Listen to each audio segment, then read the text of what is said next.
Yeah, go. Yeah. So, good evening, everybody. Thank you for joining. Firstly, wish you all a very happy new year and a hearty welcome to Radio Sofia's first meeting of this year, 2021. Radio Sofia began its journey in 2020 mid-May and hosted almost 41 speakers in the entire year of 2020, covering a broad range of themes in social sciences and management. And so this year 2020 also marked the beginning of neoliberal reforms in 1990. And we know Indian economy and global economy has seen many ups and downs during these years. And economists are often divided when they talk about the impact of these LPG, liberalization, privatization, and globalization reforms on Indian economy. While some argue that neoliberal reforms have led to economic growth and greater good for the greater number of people, others argue it has done possibly more harm than the good it intended to do. And there are also scholars who consider these reforms and opening up of the economy inevitable, but they emphasize on the alternative regulations that should have been in place to minimize the negative effects of the reforms. And in the book, The Market That Failed, Neoliberal Economic Reforms in India, co-authored by Professor Jyoti Ghosh and Professor C.P. Chandrasekhar. So they write, an neoliberal reform, given its untenable meta not just failed to deliver damaging consequences from the point of view of employment, poverty alleviation, and equity. And in order to take us through some of these debates and elaborate on his position about the problems and prospects of economic liberalization of India in the last 30 years, we have, and we can think of no better economist than Professor C.P. Chandrasekhar, whose work extensively covers multiple aspects of these reforms.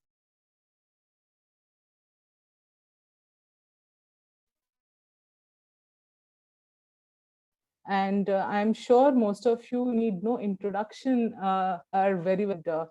So he has been a professor, economics professor at Center for Economic Studies and Planning, Jawaharlal Nehru University, Delhi.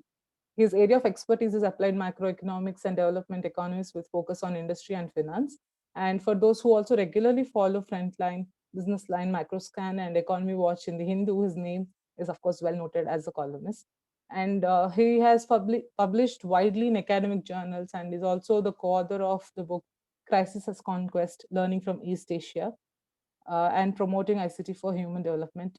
So, and one thing that I would like to mention is that Professor Chandrasekhar was awarded the Malcolm Adiseshaiah Award for 2009, which is presented to a development, which is presented to an outstanding social scientist for his or her contribution to economics and development studies. So, without any further ado, I would like to invite Professor Chandrasekhar to take on the stage and deliver his talk.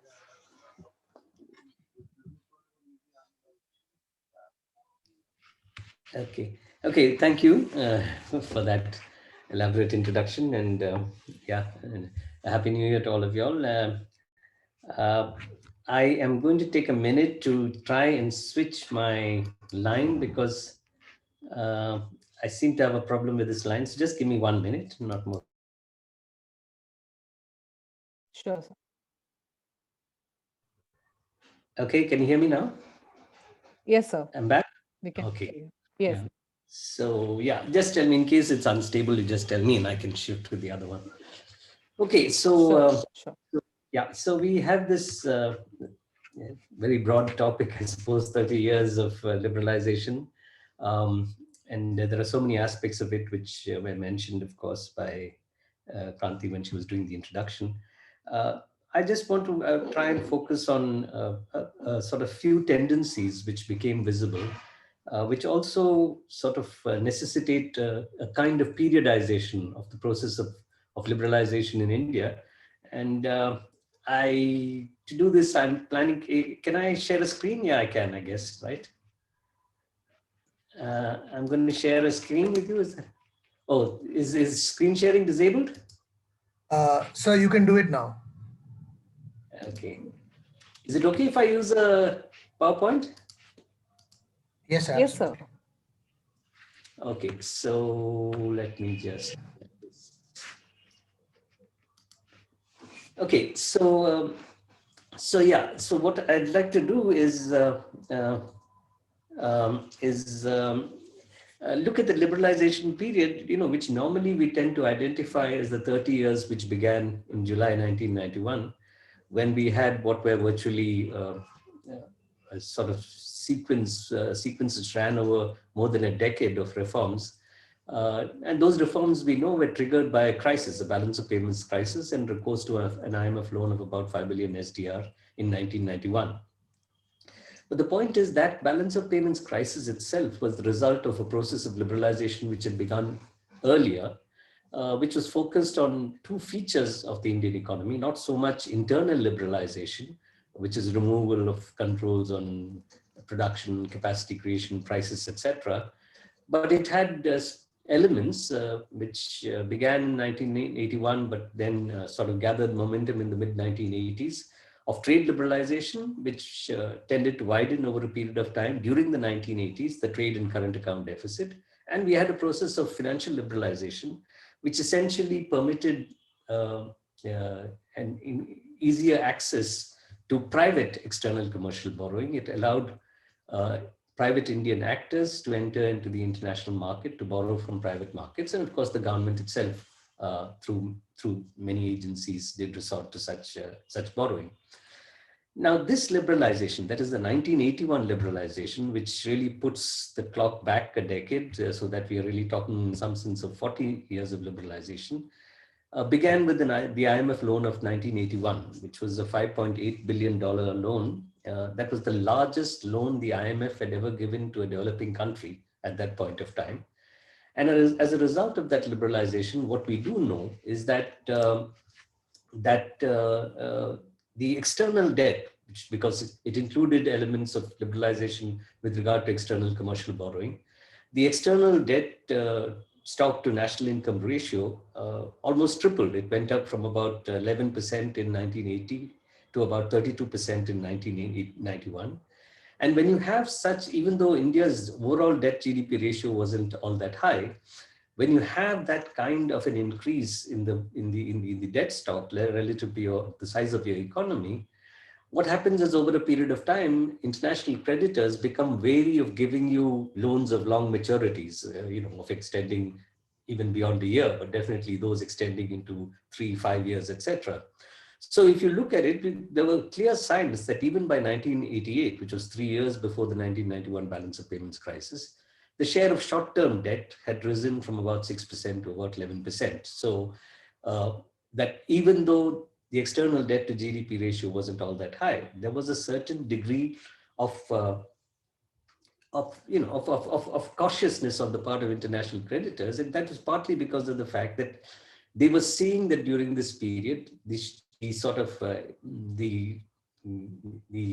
trade and current account deficit and the balance of payments was widening, raising questions, especially because they had already burnt their fingers in the Mexican debt crisis of 1982, etc. That raising questions on the possibility of being able to sustain this, sustain the debt despite its relatively lower levels, because of the difficulty in terms of debt service which could possibly arise given the current account deficit.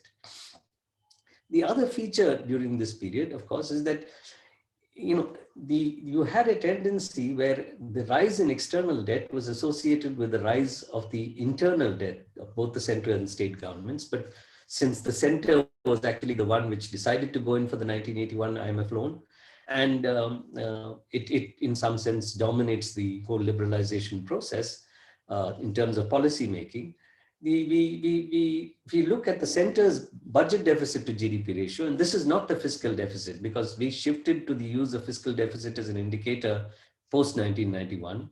So in the earlier period, what was called the budget deficit was essentially deficit which consisted of the government's monetized deficit, that is borrowing from the central bank, normally through the issue of treasury bills, etc. And we saw that increased from about 0.8% in 1981-82 to almost to little more than 2.5%, and remained about 2% right up to the end of the decade. So in some sense, and this of course was only, as I said, the monetized bit of the deficit. So if you look at the overall deficit, obviously it was much higher. If you look at what's called the fiscal deficit now, which is the excess of government expenditures over its current revenues, that would have been much higher. But basically what was happening is that this was a period in which the government, despite the fact that it had entered into an agreement, standby loan agreement with the IMF in 1981, and as part of that, possibly you all wouldn't recall because unless you've looked at it carefully, but at that point of time in 1981, it was not like now where the IMF, as part of what became its policy of transparency, puts out on its website the letter of intent or the letters of intent given by potential borrowers or those with whom it enters into any standby agreement to provide them a line of credit. But at that point of time, the letters of intent were secret, were considered to be confidential documents. And really this story that India had actually made huge concessions in terms of policy changes that it would make broke because of a leak in Washington, when then the Hindu correspondent in Washington correspondent, the Hindu, Mr. N. Ram, managed to get hold of the loan agreement and the letter of intent, and it appeared one day in the Hindu newspaper, and there was a huge controversy which broke out across the country, and there was a lot of criticism. And the basic argument was there didn't seem to be any need to go in for such a large IMF loan. India was not at that point of time, unlike in 1991, in a crisis. And the reason you went in for that loan, it was argued, was only because oil prices were going up. And they said that there are other ways in which, with a smaller amount of borrowing, which would be unconditional if it falls within the range of unconditional borrowing, which India is eligible, given its quota at the IMF, then you wouldn't have had to accept all these conditions. In fact, what really happened is within a year or two, two kinds of things happened. One, of course, there was the discovery of Bombay High. So India's oil import bill did not balloon the way they expected it to. In fact, the share of domestic production in total POL consumption of India, which was 65%, was imports and 35% was domestic production. That sort of virtually turned over, that by the time we got to the mid-1980s, 35% was being imported and 65% was domestic production, because the government decided to flog the Bombay High fields and use that to reduce its oil import bill. Sorry. So the point is that the argument was that, listen, you didn't need to go in for such a large loan, and therefore you wouldn't have been subject to these conditions. And the government itself, after a couple of years, realized that, listen, trying to meet these targets, which were set as part of the loan agreement, would have meant adopting policies which would make it extremely unpopular. And therefore, it decided to not take any further installments of the loan after it took, I think, about $3 billion or even less over a period of 2 to 2.5 years. And therefore, you in some sense escaped from the net of conditionality. But the point is, what was clear at that point of time is that if you looked at the argument which was being made by many of those involved in putting India along this track, the idea was that, listen, what India has to do now was really to move on to a different kind of growth trajectory. We need to be in a position to earn the foreign exchange needed to finance our larger oil import bill. And that requires restructuring the economy, both re-engineering domestic production, as well as inviting foreign investors to come and use India as a base for world market production. And if you do that kind of thing, you would, over a period of time, build enough exports to be able to finance your import bill. And therefore, the whole understanding was that we needed to move on the liberalization trajectory. And two aspects of that, as I mentioned, was trade liberalization and financial liberalization. The thing is,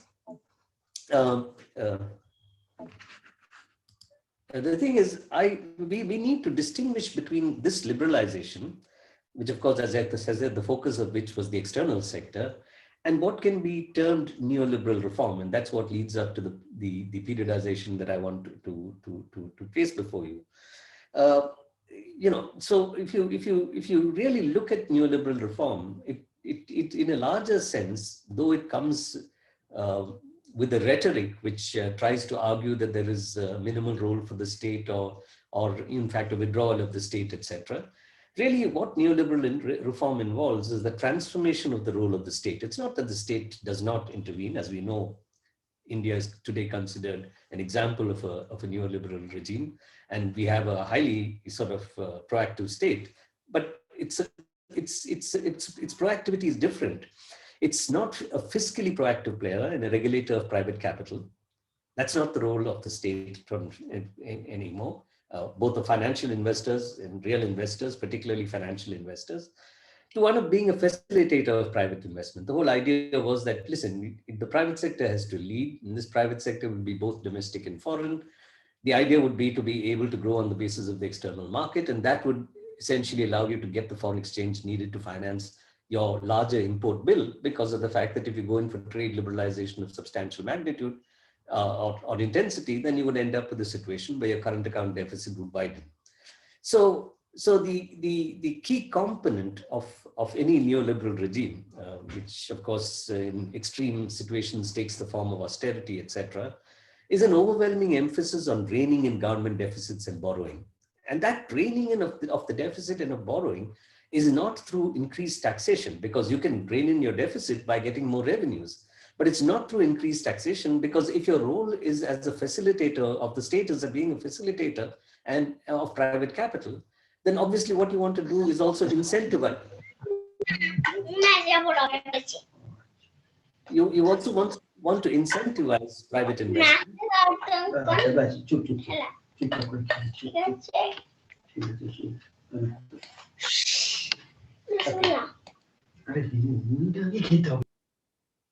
Okay, so you need to incentivize private investment. If you're going to incentivize private investment, obviously you're not going to try and reduce the fiscal deficit and curtail your government borrowing through increased taxation. What you're going to do is curtail expenditure. So you really move into a regime in which you have to find an alternative to public expenditure as being the principal stimulus to growth, which is what it used to be in the period prior to the 2000s, I'd say. Okay, so there is a difference between liberalization per se and the sort of, the sort of transition to what would be a proper neoliberal regime. And that requires a transformation in the role of the state, okay? Now, the point is, if you're trying to periodize the whole process of liberalization, even if we start from 1991, then even in the 1990s, this fiscal transition did not occur.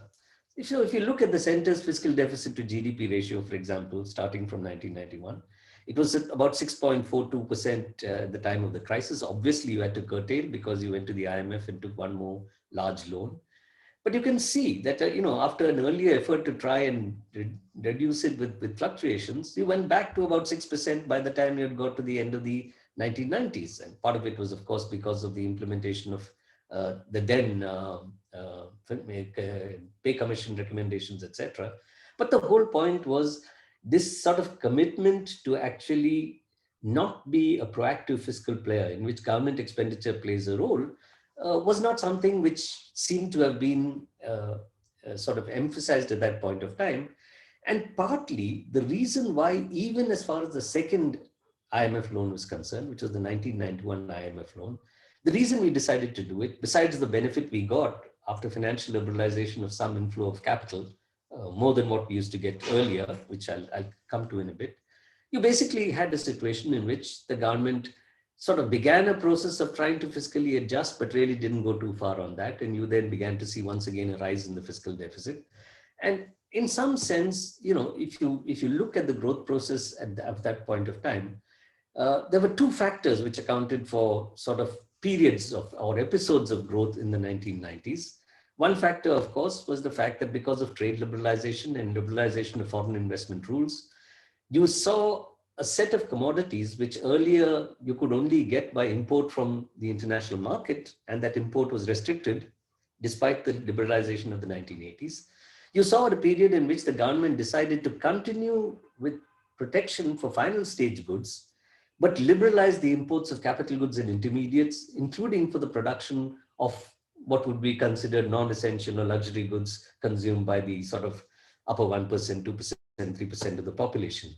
So you had a huge amount of pent-up demand for commodities which you could not access easily, or if at all you could access at extremely high prices because of the very high rates of tariffs which are put on them. during the period of the pre-trade liberalization period. And what you began to see is that suddenly it became possible on the basis of domestic production, of course, very often by foreign firms entering into partnership with domestic firms, you began to see the availability of these commodities, so that a set of people who always had the wherewithal to consume these commodities now suddenly found that they could actually access them in the domestic market without much difficulty.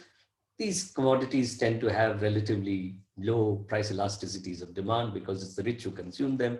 And therefore we saw a sudden change in the nature of the Indian marketplace. International brands of various kinds started coming in, not merely in automobiles, but in electronic goods and elsewhere.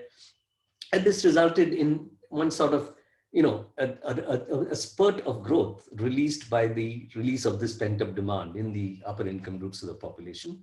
And the other element which accounted for the 1990s growth was, of course, the continuation of the tendency which we saw in the 1980s, where the government was still spending significantly on the basis of borrowing, substantial borrowing. And this, of course, is not the budget deficit figure, but the fiscal deficit figure that I'll put down here. Now, you must recall that, that as many people have argued, that really if you're looking for a turn in the pace of growth of the Indian economy, the so-called exit from the Hindu rate of growth, that really didn't come in the 1980s. It came in the 1990s. It came in the 1980s. So what you really seem to have is both in the 1980s and in the 1990s, when the average rate of growth with much more volatility was more or less similar to the 1980s rate of growth, that what was crucial was that you could sustain growth on the basis of a significant amount of public expenditure. A lot of this was now revenue expenditure, unlike being capital expenditure during the 1950s and 60s, when a lot of state expenditure was capital expenditure, particularly during the second five-year plan. But then you still were injecting demand into the economy through public expenditure. And the point is, this was something which you couldn't do after the crisis of the mid-1960s, because it inevitably led to inflation, because it resulted in the injection of demand, resulted in an increase in demand for essentials, in particular food. India was in the middle of the 1960s in what used to be described as the ship-to-mouth situation, and we were facing a balance of payments problem, so we couldn't even import. We had got cut off from PL 480 wheat imports, which we could have paid for with rupees instead of dollars.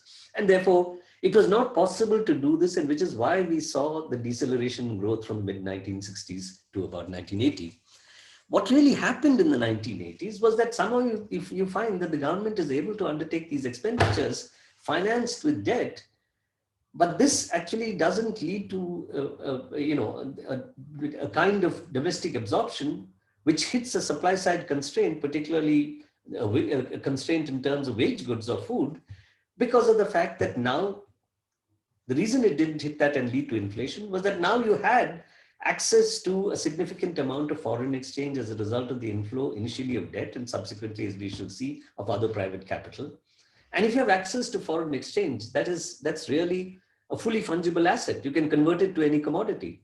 So whenever you had a tendency for public expenditure increases to hit a supply side constraint and generate inflation, what you actually saw the government doing was it actually went and imported the commodity in which there was a surge. So in some years you imported wheat, in some years you imported rice, in some years you imported onions, whatever it may be. You actually tried to use this, and of course other commodities, you tried to use this to in some sense moderate the pace of inflation, so that you were getting higher rates of growth in the range of anywhere between, well, depending on which base year and terminal year you use, let's say anywhere between 5.5, 5.6% and about 6.5%, right through the 1980s and 1990s. But note that this is not yet a transition of the kind which I think would be a transition in which we see a transformation of the role of the state from being a proactive player in terms of undertaking expenditure, funded either through taxation or through borrowing, in India's case, mostly through borrowing, and to one in which it actually says that, no, I'm not going to do this. I'm really going to be a facilitator, which tries and gets the private sector to undertake expenditures based on the incentives that I provide. So the whole idea was you incentivize and facilitate the private sector. And parallel to that, you ensure that your own fiscal deficit is kept significantly under control. Okay.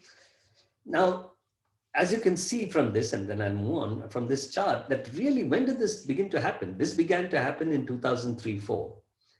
And no, 2003-4 was the year in which first the center and subsequently one by one all the states passed their FRBM acts, their Fiscal Responsibility and Budget Management Acts. So you had a situation where you had a significant reduction in the fiscal deficit to GDP ratio because of the fact that you had decided to tie your hands with legislation in order to meet your whatever, 3% or whatever target you had for fiscal deficit over a period of time. There were years in which you couldn't achieve this because of the fact that in 2008, 9, 9, 10, you had to respond to the effects of the global financial crisis. Sometimes you went wayward in yourself, maybe because of elections which were coming or whatever it may be. But generally, if you look at it, from the period 2003-4, you can see a government which is under pressure to actually meet its ostensible commitment to being a true reformer of the neoliberal kind. And in that is the attempt to control public expenditure. Now, in this, therefore, what one is saying is that if you take this periodization up to the 1980s, when liberalization was limited but definitely present, which also was a period in which foreign finance began flowing into the Indian economy, starting, of course, with the 1981 IMF loan. Then you had the 1990s, when you actually had much more financial and trade liberalization as well as internal liberalization, including financial liberalization, like allowing foreign institutional investors to come and invest in the stock market starting from 92, 93 or so. You did have much more reform, but even though you had much more reform, you really didn't make the full-fledged neoliberal transformation. And really, that transformation, if you see it in these terms, if you accept the way I'm trying to put it, and I'll come to why I see that's the way I'd like to put it, you end up with a situation where that transition really occurred in 2003s.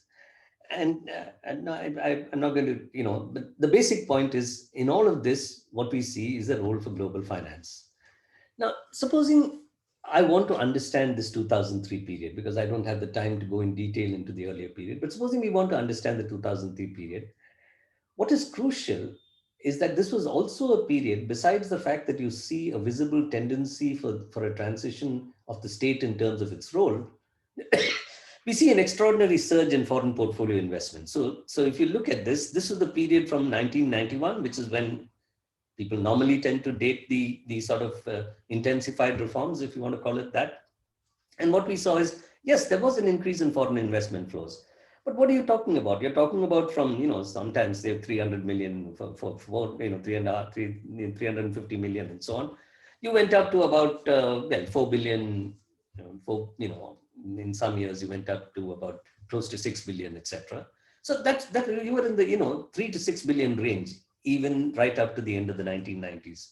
But supposing we take a longer view and then look at the period from 2001, you can see that till about 2004, 5, 5, 6, there's a slight tendency to increase. And then foreign investment flows into India virtually exploded. I mean, I'm sorry, the title is, it should be 2001 to 2018. And you can see now, we're talking now about inflows of 80 billion, 70 billion and so on being quite normal, excepting of course in the year 2008-9. But even in that year, despite an outflow of portfolio investment, which is what series 2 is, the red bars, what's called direct investment, that is investment where at least 10% of equity is bought by a single foreign investor, remained high even in 2008-9. So really, the dramatic change which occurred in the period after 2003-4 was that India was discovered in some sense as a prime destination for the flow of foreign capital. And that is something which has continued. And in fact, as you know, just now, we are seeing waves of inflows, because anytime there's an increase in liquidity because of changes in policies of the Fed, the European Central Bank, the Bank of Japan, etc. And there's easy money available cheap in international financial markets. A chunk of it comes to India.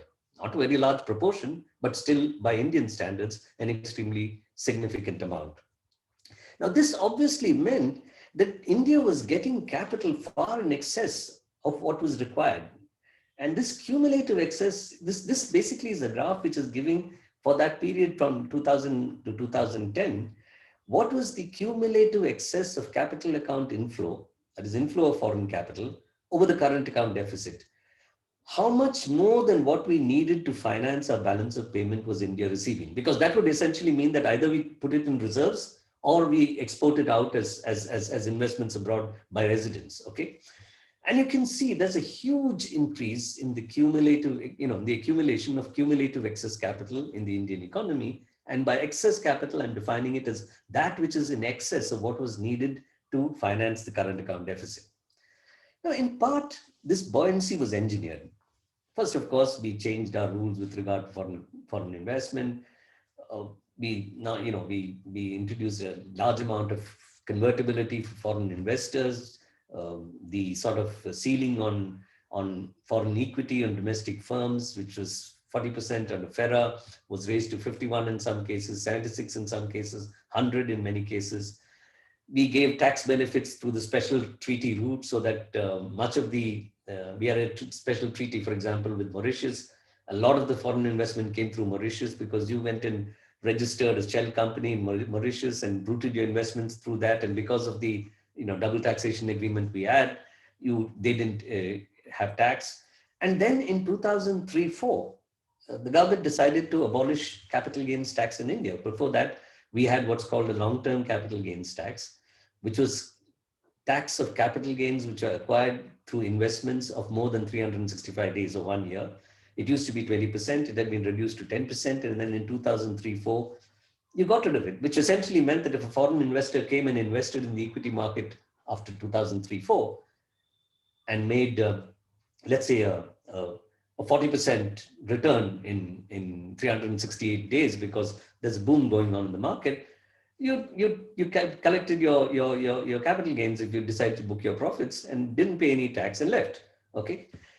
And then, of course, you try to, along with that, engineer this boom in the stock market as well by redirecting domestic savings of the domestic financial institutions, of encouraging mutual funds, etc. So overall, there was this whole idea that that you wanted to engineer this buoyancy, but there would be a tendency for foreign investors to come in, and some foreign direct investment actually was not of investment of firms, of investors coming in with any long-term interest. They just decided to buy then more than 10% of the equity of a particular firm, sometimes not even through the market, very often through private placement deals, because they expected significant capital gains, but it will be recorded as foreign direct investment, which is supposed to be investment because of the fact that there's more than 10% equity bought by a single investor.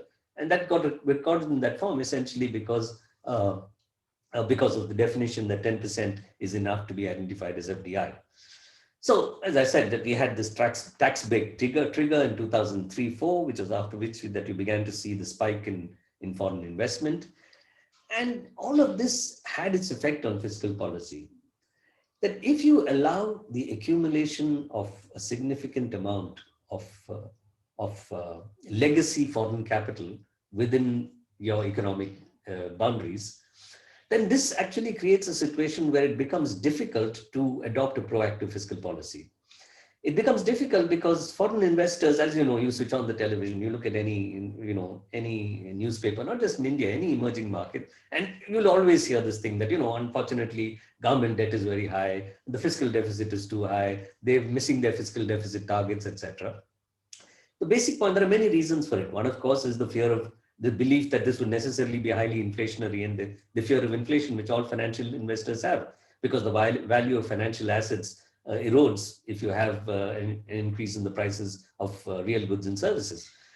But more important, this kind of capital, particularly financial capital, does not like a particularly proactive, government, and therefore, because they think that it legitimizes proactive government of the kind that, let's say, you had in India in the 60s and 70s, etc.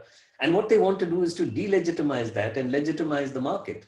So they don't like having a proactive government. So they find innumerable arguments to try and say a fiscal deficit is necessarily bad, always inflationary, etc., all of which is wrong.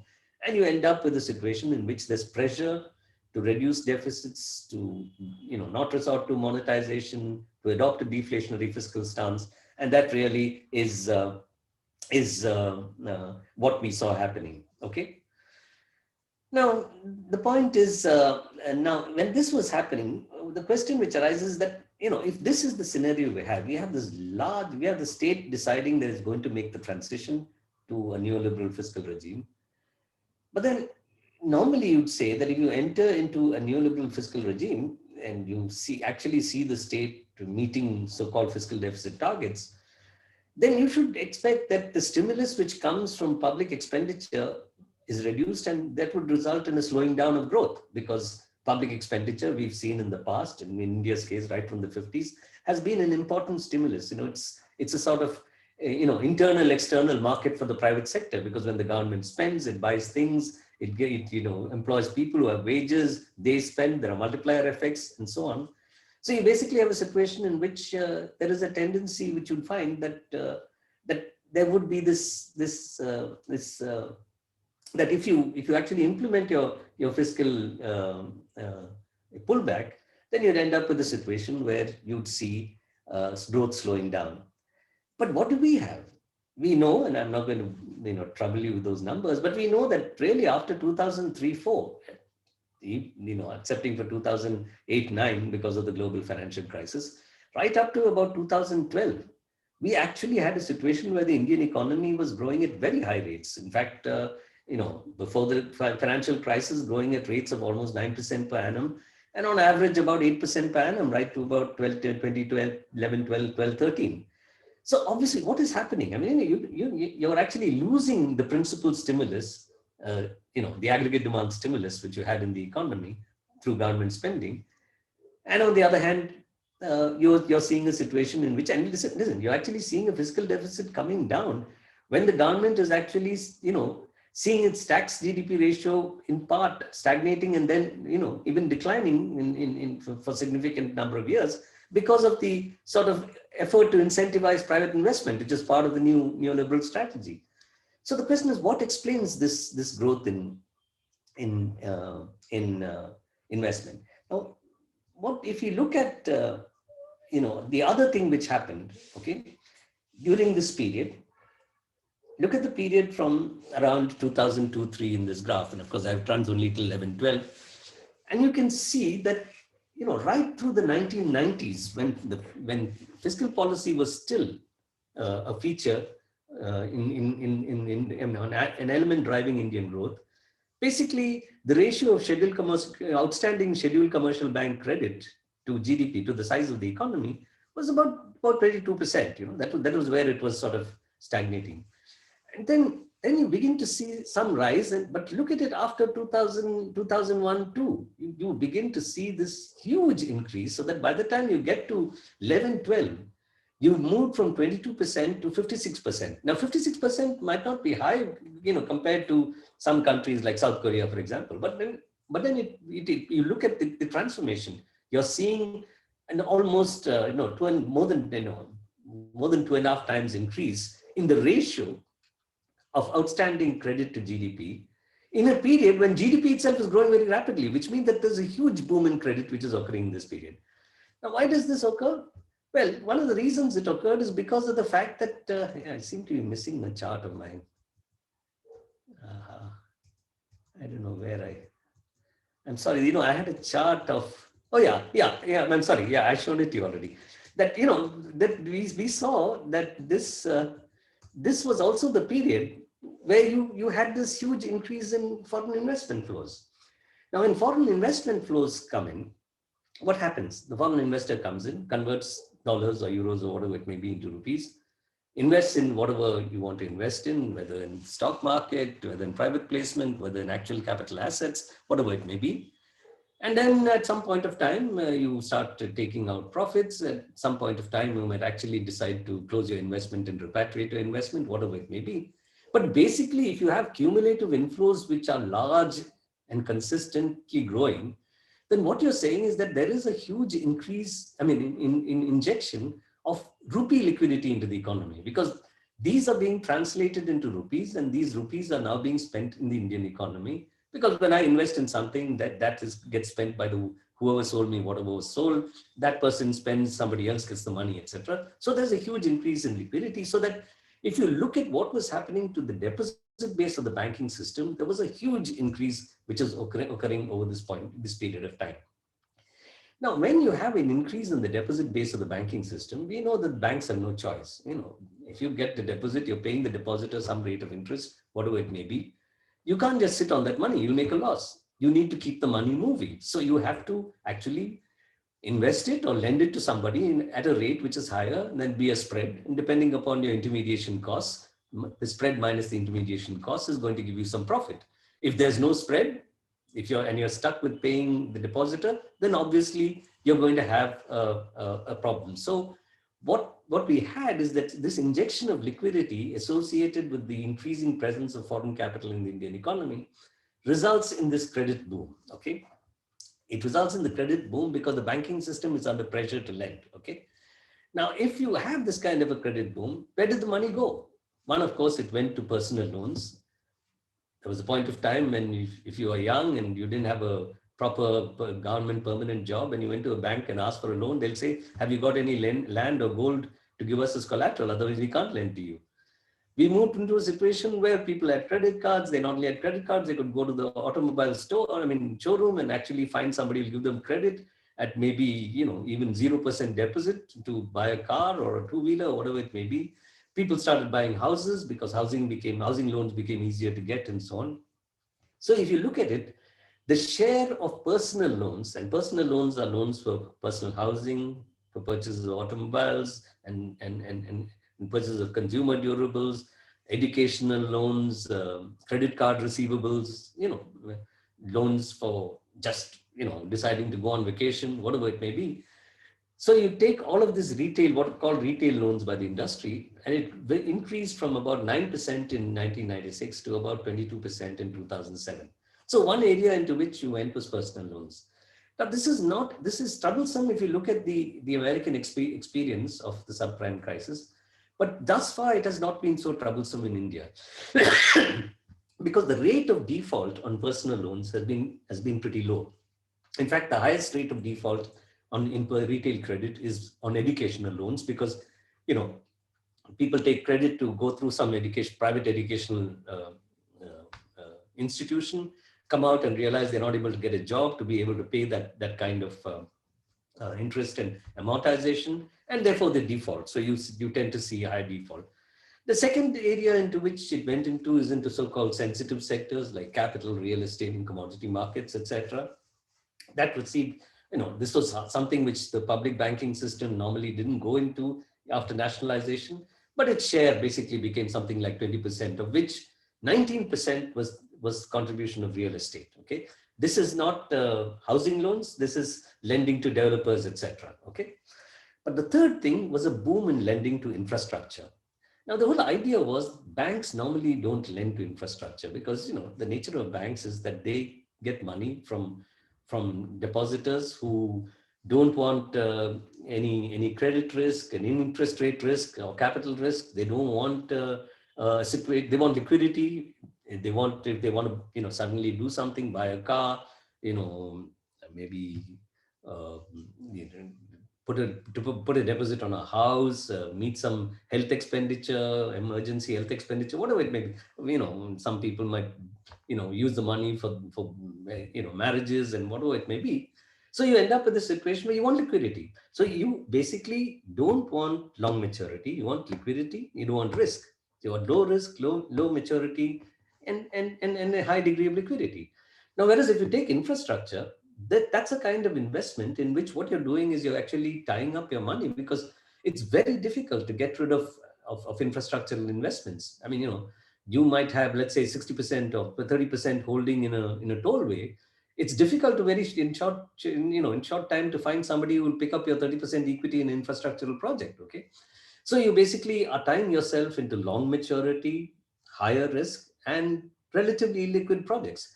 So for a bank to enter into the infrastructural area is not a good thing, because there are high levels of risk, maturity, and liquidity mismatches. So you normally said that, listen, if you want infrastructural investment to be funded, it should be either be funded by public expenditure, that is by the state, or it should be funded by borrowing through the bond market, which are long-term bonds, or you set up specialized financial institutions, which India did, okay? Now, of course, we know that one of the things about liberalization was we closed down our specialized institutions. We converted IDBI into IDBI Bank. We converted ICICI into ICICI Bank. IFCI was closed down, is really a small entity now. It used to be one of our biggest, and so on and so forth. So now if you look at it, however, if you take the period from 98 to March 11, I mean to the end of 2010-11, if you look at the lending by the banking system to industry, that's that sort of maroon red color you see. It used to be about 50% and it came down to about 40%. But 40% of what? 40% of a volume of credit, which was hugely booming. It had gone up from 22% to 56% of GDP. So still you had a large amount of lending to industry, which was going from the banking system. Normally you'd say, come on, that's a good thing, isn't it? That, the credit is being provided for productive investment. But if you look at within the industrial lending, if you look at the share of infrastructure, the blue is 1998, the middle one is 2004, and the last one is 2012. You basically find that that about 5% of total lending to industry, of the lending to industry, about 5% at the end of the 1990s went to infrastructure. By the time you got to 2011-12, something like 32% was going to infrastructure. So what you actually had was a situation in which the government was using the public banking system in a situation in which, because it was going in for fiscal sort of, whatever you want to call it, conservatism, they call it prudence, because they were going and therefore couldn't make their investments in infrastructure, but they needed infrastructure to facilitate private investment as part of the neoliberal strategy. They got the public banking system to go into this in a big way. And even though there is no written statement or open declaration of this, very clearly the public banks were operating under the presumption that the government had their back. That even though this was a risky thing to do because of the risk, liquidity, and maturity mismatches, they could do this because, the government is not going to let them down, okay? Now, what we saw as a result of that is, of course, is that while the early years of reform saw a significant increase through recapitalization and other means of the non-performing assets of the commercial banking system, if you see the period after 2010, you basically see a return of bad debt, and the ratio of gross NPAs goes up. Now the question is, why did it wait till that late to go up if all of this had begun to happen in 2003? And that was because of the fact that there was a whole, corporate debt restructuring cell, which was set up in the 1990s as part of the reform, in which, a borrower who has borrowed large amounts in the banking system can actually go and say that, listen, I want to, we didn't have a bankruptcy law, Chapter 11, etc. in the United States. We didn't at that time have bankruptcy code, but we had the CDR cell, and you went and basically if you got a restructuring and the banks gave it to you because of the fact that they didn't want to show such large loans as non-performing assets, then they were called restructured but standard assets. So if you look at restructured and standard assets, they were going up from about 2.5% in 2009 to about 5% in 2012. And this was what people like Raghuram Rajan said was that, listen, you can't keep doing this. You're hiding your non-performing assets by actually going through this restructuring process. And in many cases, there were repeated restructuring. And what does restructuring involve? You reduce interest rates, you provide grace periods, you extend the period for returning the loan, you convert a part of the loan into equity, etc. And you end up with a situation where finally, actually, you're building up more and more bad capital on your books. So that by the time, let's say Kingfisher went bust, the banks were holding a large amount of Kingfisher equity and that paper was worthless. So you basically, the central bank decided to, instead of, to harshly, and maybe that wasn't a great idea, to come down on the banks and said, no, now you better bring all of this on top and put it, make it transparent and make provisions for the losses that you're going to suffer because of this. And that resulted in a situation where this suddenly, starting from 2014-15, you saw this huge spike in the value of non-performing assets to advances. Okay, and the banks, banks basically started making losses. But look at where these NPAs were. They were substantially in industry and in the industrial sector, because infrastructure is part of industry. If you look at it, besides textiles, you can see that some of the things were base metals, and these were the areas in which infrastructure, generally 18% by September 16th, etc. On the other hand, look at retail assets, relatively low non-performing ratios, excepting for education, which I said gives you high non-performing ratios. So in some sense, if you take this third period, the period after 2003, going up to about 2014-15, once the NPAs came, banks then decided to hold back on their credit provision because they didn't want to take on more risk to the same degree. And therefore, we saw credit flow slowed down. That kind of investment couldn't sustain. In any case, you are not going to lend to people who are already, holders of non-performing assets, etc. So, but then you had this paradoxical situation that India was being lauded for being the fastest growing economy in the world, but it was grappling with the bad debt problem. And what I'm trying to argue is that really, that these two are linked, that it is this bad debt problem was what actually provided you with the wherewithal, where you actually had a debt financed private expenditure stimulus, both consumption expenditure because of retail credit, but in particular investment expenditure in housing in the case of retail, and in the in a whole host of other areas in the case of the corporate sector, making the corporate debt the big problem as far as the banking system is concerned. And once that became a big problem, the banks had to hold back.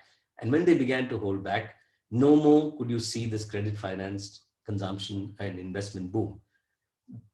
Now, the thing is, therefore, what I'm trying to put before you, and I'll end with that really the neoliberal transition involves what? The neoliberal transition involves, in the name of a minimalist state, which is, and in the rhetoric of actually allowing the market and competition to play a role. And that there are two big players in the economy today who are virtually going to monopolize a number of sectors. You basically that's all just the rhetoric. The basic thing is what you are doing is you're going through a process in which the state facilitates, engineers a redistribution of income in favor of a few, in particular the top 1% or so. And in the process, in the process of doing this, it actually unleashes a regime of accumulation where tax and debt finance, public expenditure is no more the principal stimulus to growth, but debt financed private expenditure, both consumption and investment, become the growth. But the problem is that is not a sustainable strategy. That kind of a reliance on large scale debt, which is typical of the neoliberal era, it was true not only in India, it was true, for example, in the United States, starting from the time of Reagan. It was true to a certain extent in England after Thatcher. But basically, a typical neoliberal strategy sees this transition from tax and debt finance public spending as the stimulus to growth to debt finance private spending as the stimulus to growth. And that provides the sort of the accumulation frame within which you build this narrative of actually using the market, of being export-led growth. We are not export-led growth, of having a minimalist state, but maximum governance and so on. But essentially you have a proactive state, but not a fiscally proactive state, but one which uses many things, in India's case, particularly the public banking system, to actually engineer this redistribution of income, which for a period of time can give you relatively high rates of growth, but that rate of growth tends to be unsustainable. So much so that for a long period of time, after the sort of lost decades in Latin America, the complete collapse in Africa, etc., Asia, and in particular countries like India, besides China, became examples of what the success of neoliberalism can be. And that is a story which actually is wrongly told. That's what I thought I'd say. I'm sorry, I've taken a few minutes more than I was supposed to. Thank you very much. Thank you very much, Professor. Yeah, Actually, it's been wonderful listening to the entire overview of 30 years of liberalization, and I think you've touched upon some of the crucial aspects which are under the debate, and especially pointing out about the NPAs and how bad debt is, becoming, and bad debt and the large debt is becoming the cornerstone of the neoliberal reforms. And right now, we can take some questions from the audience. If anybody has any questions, you may post in the chat box, or you may even ask directly.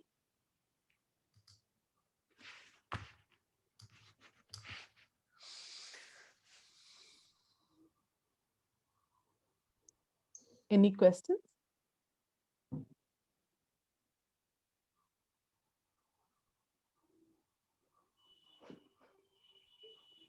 No questions? Is that because I went too fast, or you agree with me, or I didn't No, say anything Professor controversial? Mohanty has a question. Okay, right. Himadri, can you unmute Professor Mohanty?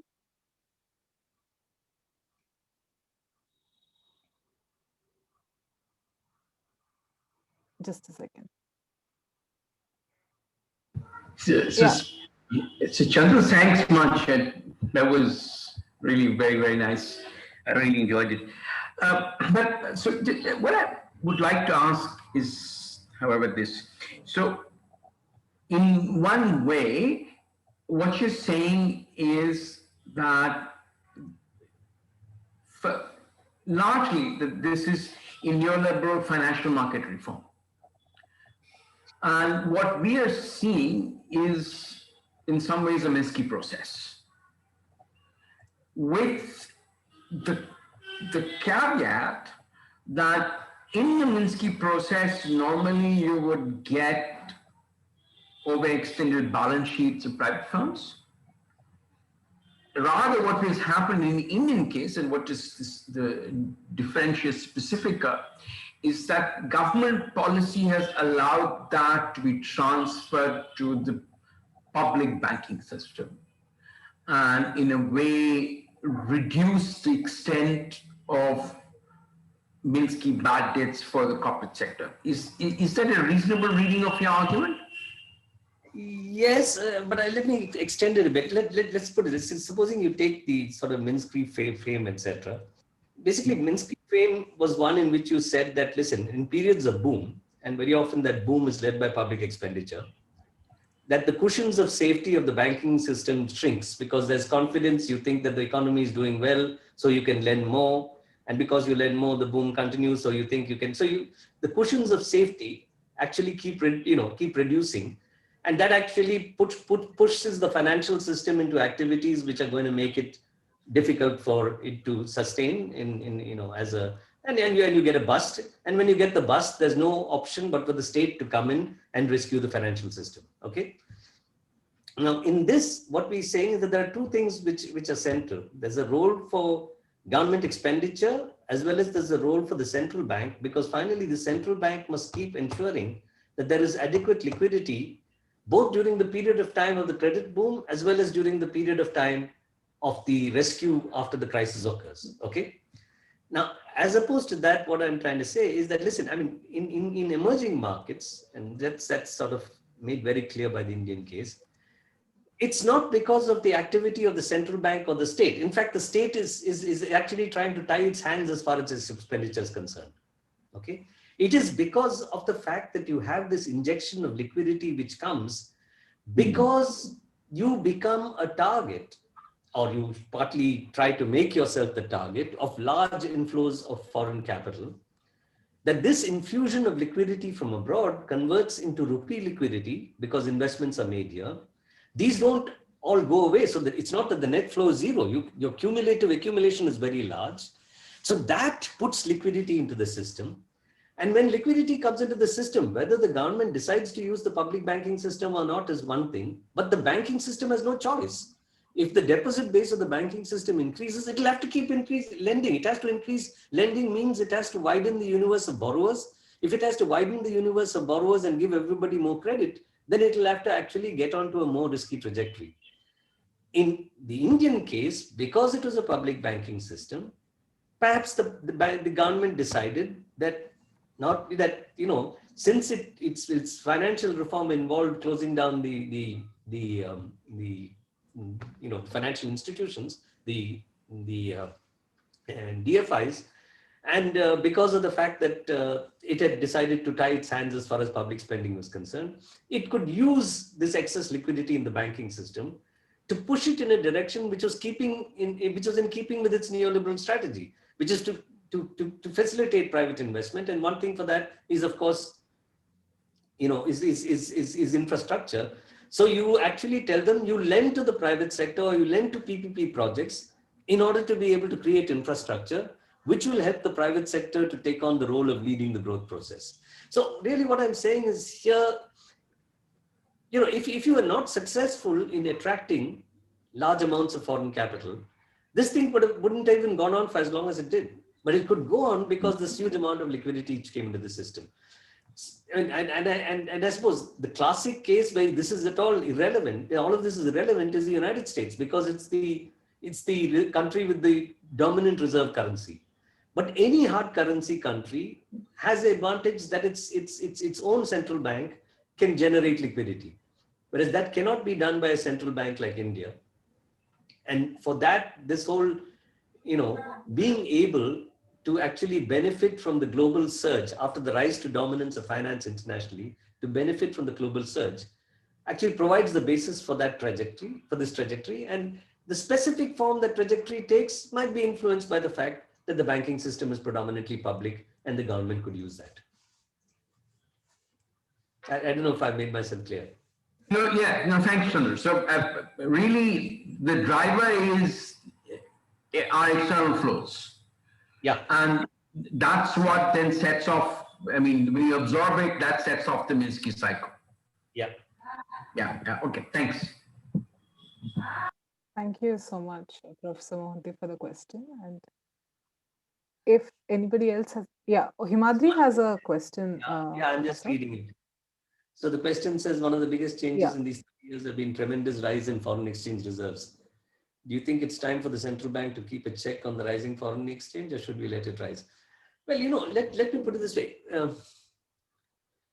When does the central bank, how does the foreign exchange accumulation occur? It occurs because of the fact that the central bank decides that, listen, given the amount of foreign capital which is coming in, we are going to see an appreciation of the rupee, which is, which can be doubly dangerous. It's dangerous because of the fact that an appreciating rupee means that the competitiveness of your exports get undermined. So even the little exports that you're managing to sustain, including your software services exports, etc., can get affected because of the fact that, whatever rupee price you quote is going to be much more in dollar terms now because of the appreciation of the rupee. Okay. The second reason why it's dangerous, of course, is that if at a certain point of time, let's say foreign investors decide that, listen, this is not okay. This currency is too strong, so it's not going to be able to stay at this level given its balance of payment. The current account of its balance payments. It's running a balance. It's running a current account deficit, but its rupee is strengthening. So therefore, at some point of time, this will give. So let me not be here at the point of time when the rupee begins to collapse. Let me, when the rupee is strong, convert my rupee investments into dollars and take home and book my profits and take them home. Okay. So the central bank then has to prevent excessive appreciation of the rupee for both these reasons. One, because it undermines export competitiveness, and two, because it can actually send signals to foreign, particularly financial investors, which can sort of trigger a downturn in these investments. So therefore, the central bank then decides that, listen, I'm now in a liberalized exchange rate management regime. So how do I manage the rupee? The only way I can manage the rupee is I go to the market and start demanding dollars. So because the central bank is demanding dollars, obviously the demand for dollars goes up. And therefore, despite the larger supply in the market, the rupee doesn't depreciate as much, or even can tend to depreciate for short periods. Okay. So it's really the central bank is playing the role of managing this. Now, the point is, of course, this essentially means that this affects adversely its monetary policy freedoms. Obviously, that, because if you have an increase in reserve assets, foreign exchange reserve assets, because you're buying up dollars, then obviously that's the asset side of the balance sheet. Liabilities has to go up, and and match it in double entry bookkeeping. What are the liabilities of the central bank? It's money in the economy. So you basically would have an increase in money supply. So what you would have is a situation in which, unless the central bank is happy with allowing liquidity to flow into the system, it wouldn't be doing it. That's why you say sterilize by selling government assets. But because we had stopped monetizing the deficit of the government for a long number of years, starting from the early 1990s, the central bank doesn't hold so much of government securities, which is why we had the market stabilization scheme, etc., which I don't want to go into now. So you basically therefore are saying that that's why this accumulation of foreign reserves is occurring. Look at it now in the last few months. This huge inflow, and also we are seeing a sharp increase in central bank reserves. But that's because you're trying to manage the rupee, because there's too much foreign currency coming in. You can't say that I'll sit back. Okay, so therefore, it is in some sense, a bit of a trap. It could have been a worse trap if you thought that the money supply is going to make things worse for you, but you're willing to put liquidity into the system because you want to encourage bank lending. You want revival and recovery to come essentially not through public, not through fiscal policy, but through monetary policy. So you want lower interest rates, more liquidity in the system, etc. So it doesn't sort of bother you that much as of now to sterilize, which it should be extremely difficult, but you can up to a point using the market stabilization scheme. So really, I think that it is a bit of a trap. So I don't think the central bank has accumulated the amount of reserves it has accumulated because it thinks that it needs to hold that much reserves. It would prefer not to hold that much reserves, but in some sense, it doesn't have an option because managing the exchange rate is an important component of central bank policy. Thank you, Professor. If you're okay, we can see if there are any more questions for just another 5 minutes more. Yeah. If any of you have any more questions, please feel free to put it in the chat box, or you can raise it directly. So yeah, Bhavna, she's a PhD student at IIM Indore. So she's asking if there's an overemphasis on RBI's injection of liquidity and not on fiscal reforms has been an issue lately. Has it been an issue lately? Of course it has been. But that is also part of neoliberalism, isn't it? That you move macroeconomic management substantially from the realm of fiscal policy into monetary policy. And that suits finance as well. That basically, you're going to keep anytime there is a situation where there's some degree of signs of the economy faltering, or there's signs of a crisis or anything of that kind, you have this huge availability of cheap liquidity. And you see the emergence of this divergence between the real economy and the financial markets. The financial markets are booming because they can get money at near zero interest rate. And even allowing for a significant risk premium, you take the risk and invest, and you're possibly going to make a significant profit when the real economy is performing extremely badly. I mean, look at the Indian stock market. When we were in the middle of the COVID crisis, it was booming. So yeah, I do think that there is that this is an issue, but it's an issue not just lately in the sense, of course, neoliberalism is relatively recent, but it is an aspect of the rise to dominance of finance, that you see a shift in macroeconomic management away from fiscal policy to monetary policy. And what really, even now the IMF and so on are saying is that, listen, you can't rely only on monetary policy. It's not working. I mean, it's generating a boom in stock markets and for other financial markets, but in real estate in some places, but it's not actually playing enough of a role in the real economy. So they're saying, please try and do some fiscal effort as well. Don't stop on your fiscal effort. So that's what the IMF is saying. Whereas IMF earlier used to be cautious. And I don't know if you've seen in the Financial Times, there was an interview with Geeta Gopinath just about maybe a week or 10 days back, in which there's a long interview, and she strongly makes this point. I think to Martin Sandbu, and makes this point strongly that you better have some fiscal policy, And then he asks her, but isn't this a change for the IMF? And she says, yeah, but I'd be very careful in saying, in encouraging too much borrowing. But just at this point of time, we think fiscal policy is extremely important. Governments are not doing enough on the fiscal front. Right. Yeah. Any more questions? Okay, so Himadri has one more question, sir. Yeah. Why do you think liberalization has affected the East and North differently compared to South and West in India?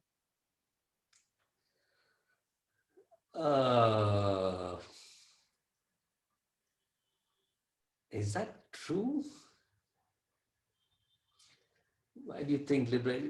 Mm,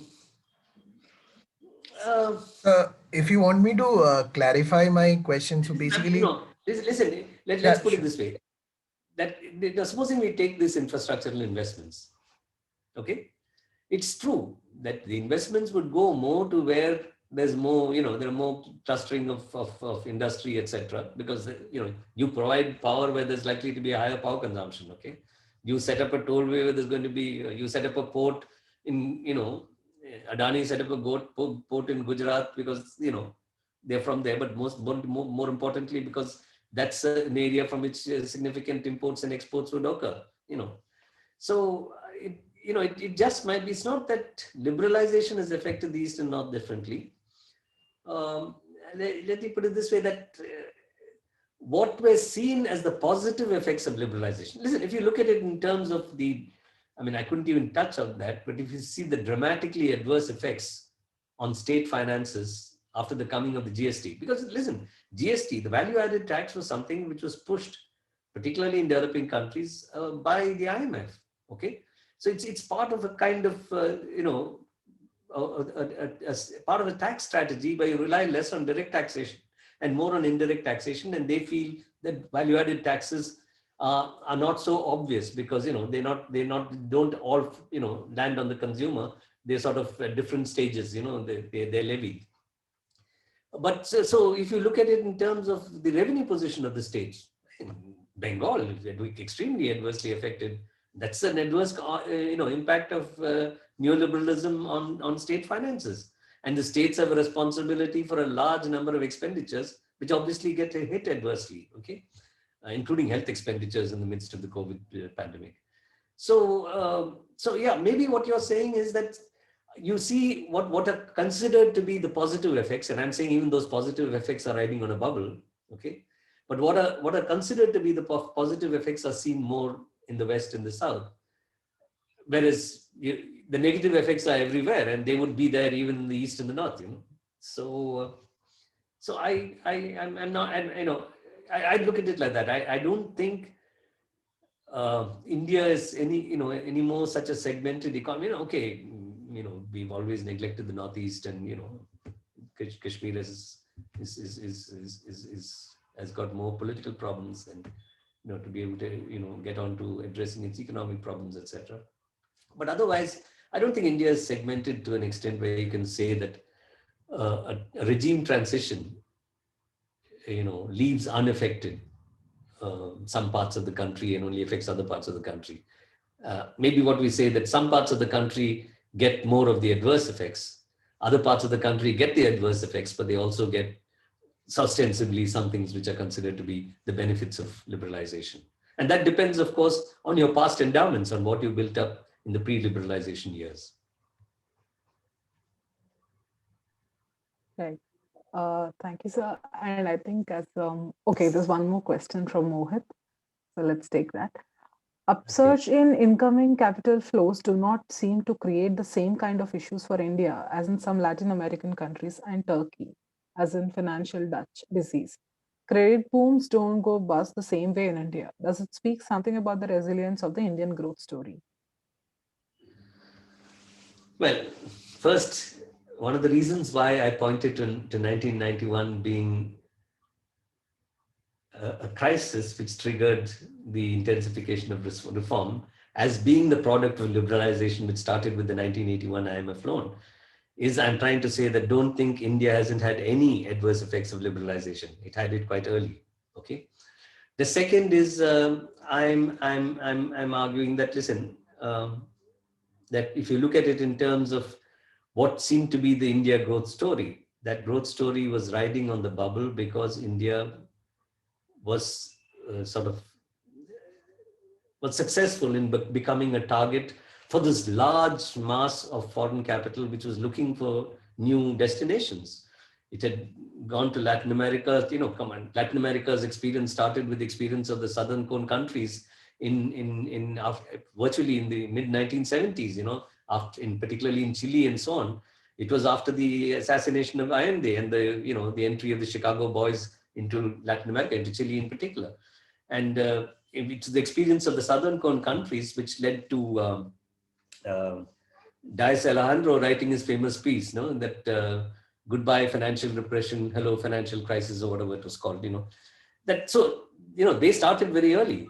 I mean, India began its liberalization gradually in the 1980s, and it's got the benefits, therefore, of foreign capital, which was now looking for new places to go to because they'd already exhausted. Anyway, Latin America had been finished by colonialism to a certain extent, and then they were, getting hit in Latin America.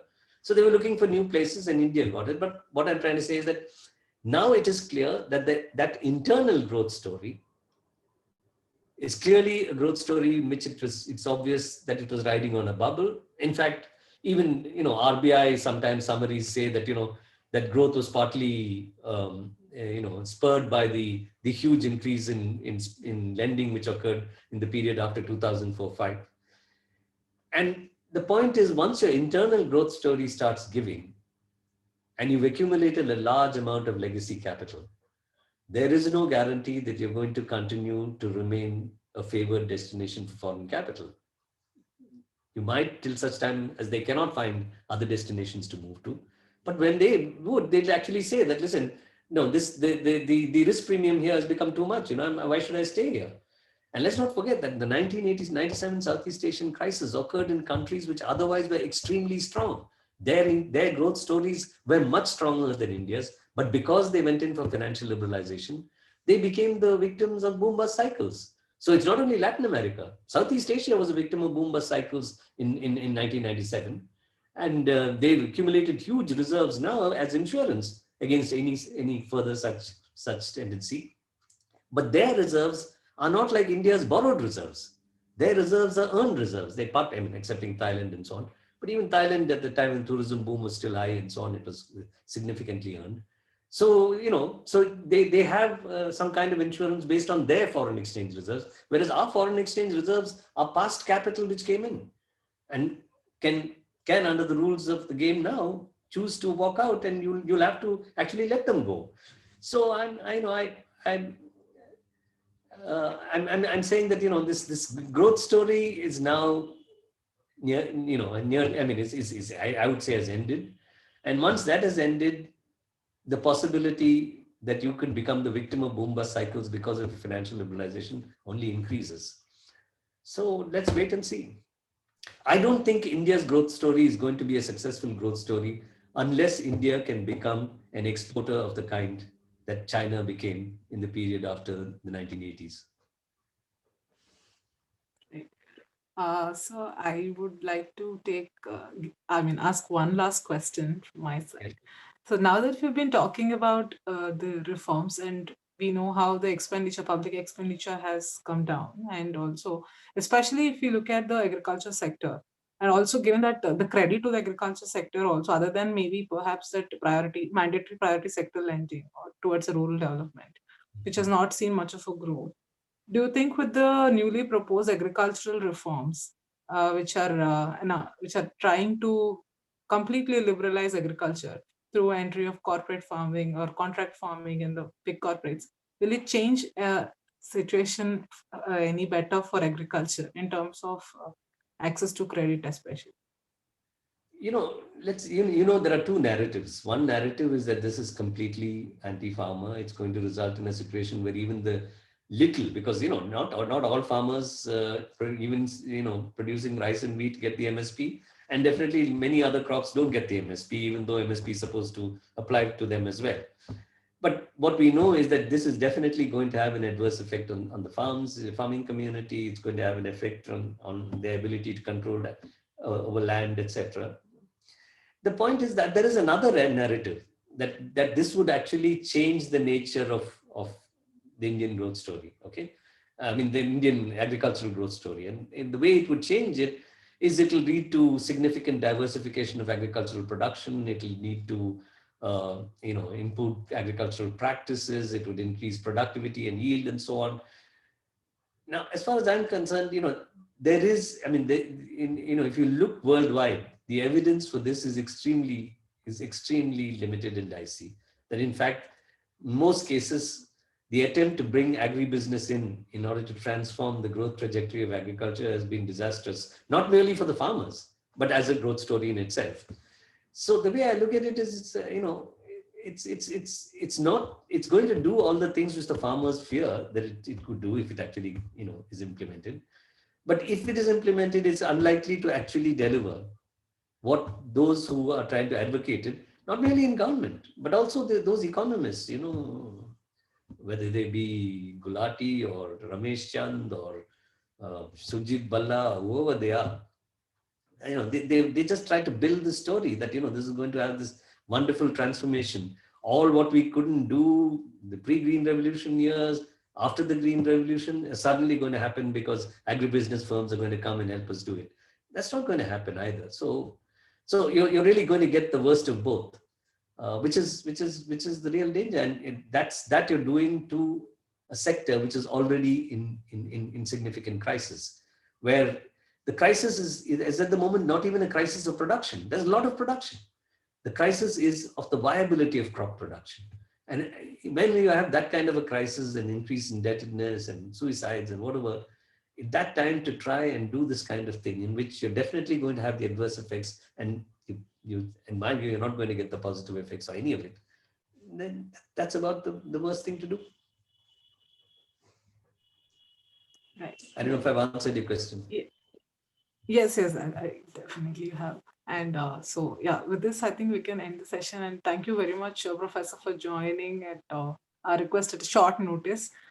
This has been a wonderful experience for most of us, especially for us, those who have been reading Frontline and knowing you even before joining into economics field. It's been a great pleasure to host you on Radio Sofia. So thank you very much for joining, and happy New Year. Thanks for having me. It was a pleasure. Thanks, Chandru. That was really nice. Thanks, Mithun. And how are you? You okay? I'm all right. And how are you? Surviving. So the point is, one hasn't yet got oneself to the stage where one refuses to read the newspaper. Once I do that, I think I might be better. You're right. I stopped watching television many months back, but when I read the newspaper, even that is bad. Anyway, I stopped watching television many years ago. Yeah. I think it's good to see you, Chandru. Thanks again. Okay. Bye, everybody. Bye. Bye. Bye, sir. Thank you. Thanks, Thank you, Professor Monty, for joining. Thank you. Himadri, you can end the session.